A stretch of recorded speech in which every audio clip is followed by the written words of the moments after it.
Sejak awal mula bumi terbentuk sampai sekarang, di dunia ini ada jutaan virus dan bakteri.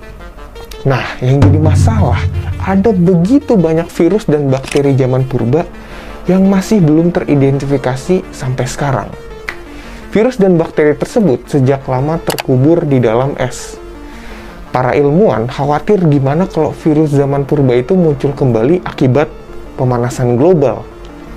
Dengan kata lain, es yang mengubur virus dan bakteri bersama inangnya bisa aktif kembali ya akibat es mencair itu. Apa mungkin wabah zombie atau wabah-wabah aneh bisa terjadi di masa depan? Mari kita bahas.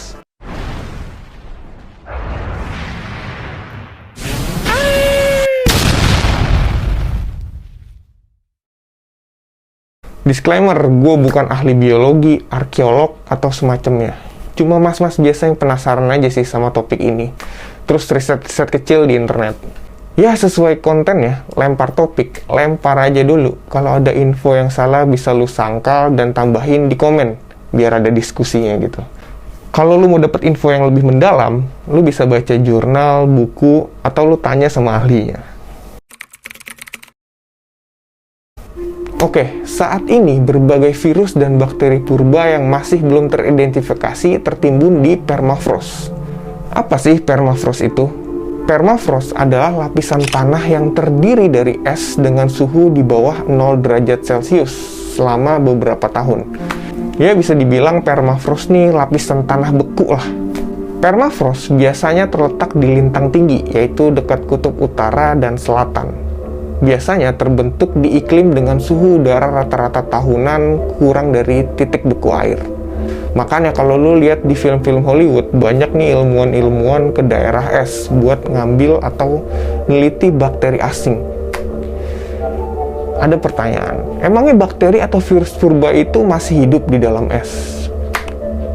Sayangnya, masih. Di suhu udara dingin, bakteri pembusuk nggak bisa bekerja. Apalagi nggak ada oksigen dan gelap. Ditambah, fungsi es bukan sebagai pembunuh bakteri, tapi sebagai pemelihara atau pengawet bakteri. Makanya kalau lu naruh daging bisa lebih awet kalau lu taruh di freezer. Tapi bukan berarti bakterinya mati, cuma nggak kerja aja pas lu taruh di freezer. Para ilmuwan nih sebenarnya udah khawatir sama fenomena es mencair ini, atau permafrost mencair ini. Kekhawatiran itu dibuktikan dengan munculnya wabah misterius di pedalaman Siberia pada tahun 2016. Wabah itu adalah antraks. Seorang anak laki-laki berusia 12 tahun meninggal dan 90 orang dirawat di rumah sakit akibat terinfeksi antraks.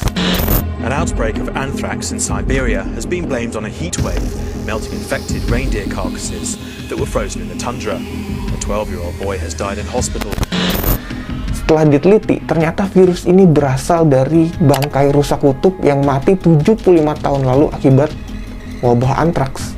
Nah, selama berpuluh-puluh tahun, bangkai-bangkai ini tuh nggak ngasih ancaman ke masyarakat Siberia. Karena bangkai itu tersimpan dengan aman di permafrost atau lapisan tanah beku. Kemudian ketika heatwave melanda atau gelombang panas menghantam Siberia di tahun 2016, beberapa bagian permafrost atau tanah beku ini mencair. Bangkai-bangkai rusa yang udah terkubur hampir seabad kembali muncul. Tentu bersama bakteri antraks yang tadinya tidur anteng di permafrost.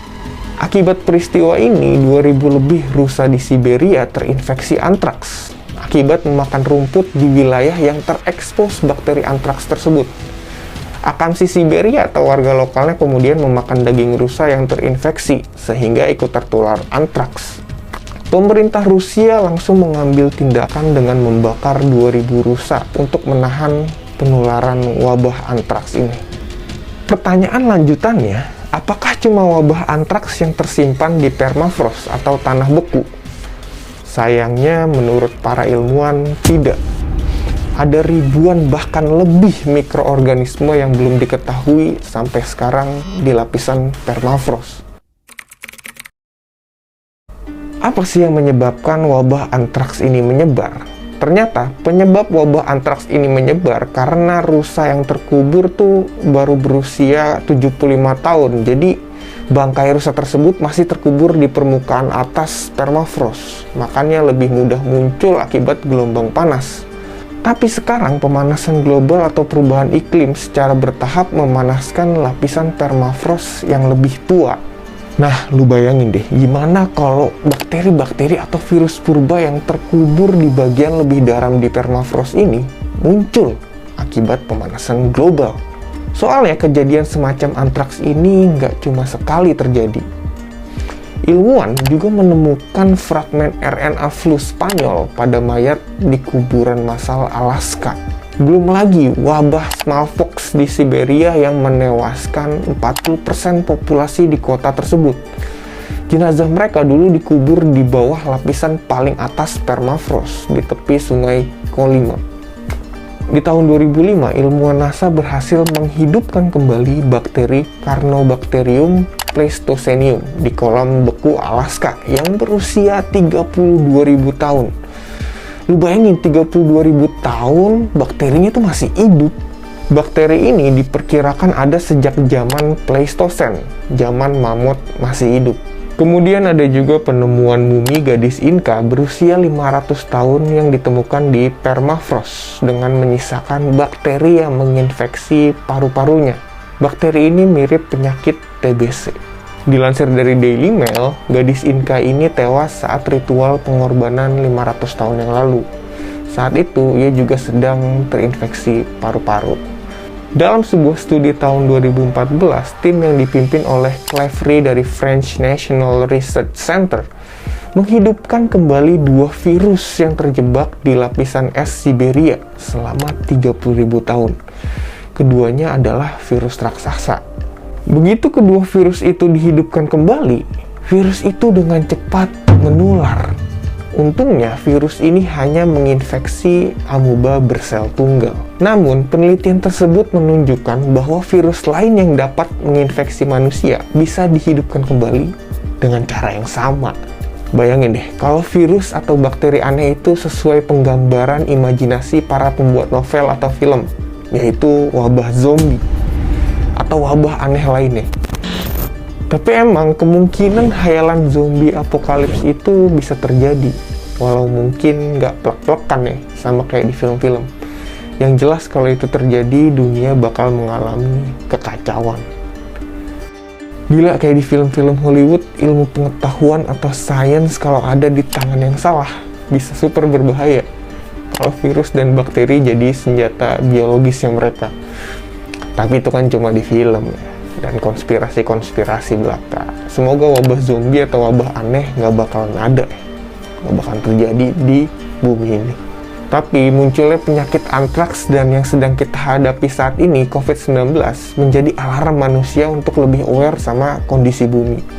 Ya walaupun sampai sekarang virus COVID masih belum diketahui ya secara jelas asal-usulnya. Yang jelas kemungkinan resiko wabah baru atau wabah purba muncul sih emang bakalan ada. Ya mengingat pemanasan global eskalasinya tuh semakin meningkat.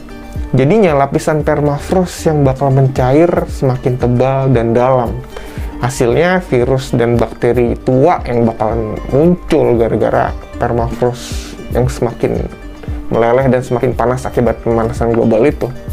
Kalau yang mencair permafrost lapisan atas mungkin sisa-sisa epidemi 1 atau 2 abad yang lalu yang kayak wabah antraks tahun 2016 itu yang muncul.